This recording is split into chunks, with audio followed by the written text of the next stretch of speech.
Hi everybody, welcome to the Supreme Court show.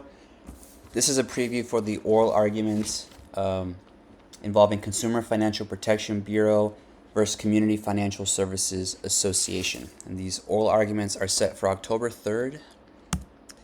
The context of this case is that the CFPB, there's a statute in regards to the funding of the agency, and the issue is whether it's constitutional and violates the appropriations clause or not.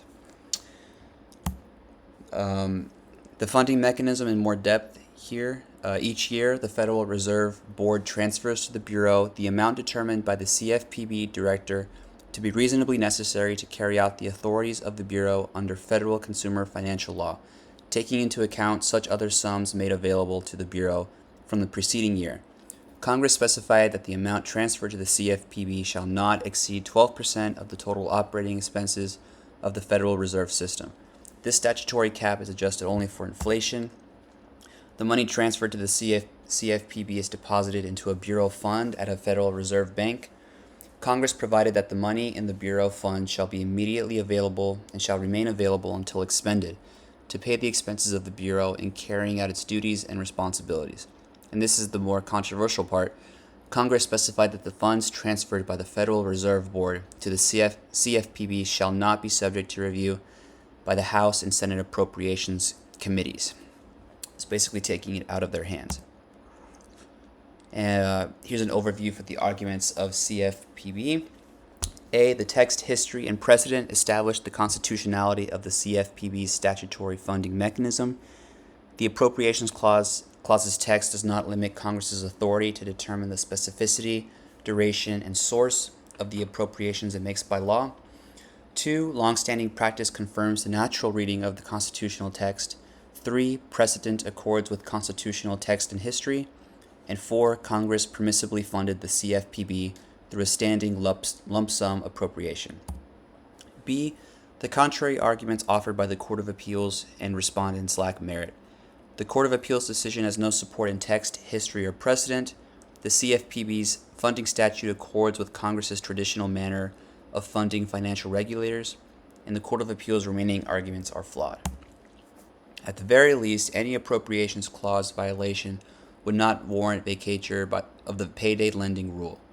The Court of Appeals erred by failing to conduct a severability analysis, that they should have just taken out the part that was wrong and kept the rest. Or the respondents would not be entitled to retrospective relief even if Section 5497A's grant of funding were invalid. And the arguments for the Consumer Financial Protection, for the Community Financial Services Association is that the decision below correctly vacated the rule on Appropriations Clause grounds.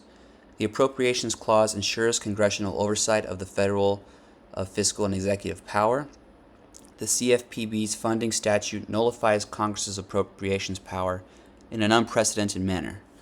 The Bureau's merits defenses of its funding scheme all fail, and the Bureau's remedial defenses of the rule also fail. In all events, the judgment below does not warrant review. This case is a bad vehicle because there are 2 antecedent grounds for vacating the rule, and further percolation is warranted for the Appropriations Clause question. Basically, that there needs to be more cases in the lower courts before the Supreme Court can come to a decision on this matter. And at a minimum, the case should be heard next term with expanded briefing. So that's the case. The oral arguments are scheduled for October 3rd. I will post the audio for that in the description, and I'll also have the briefs for the petitioner and respondent in the description as well. And then when the opinion eventually comes out, I'll make a video kind of summarizing that and put that in the description as well. So thanks for stopping by the channel, and see you later. Bye.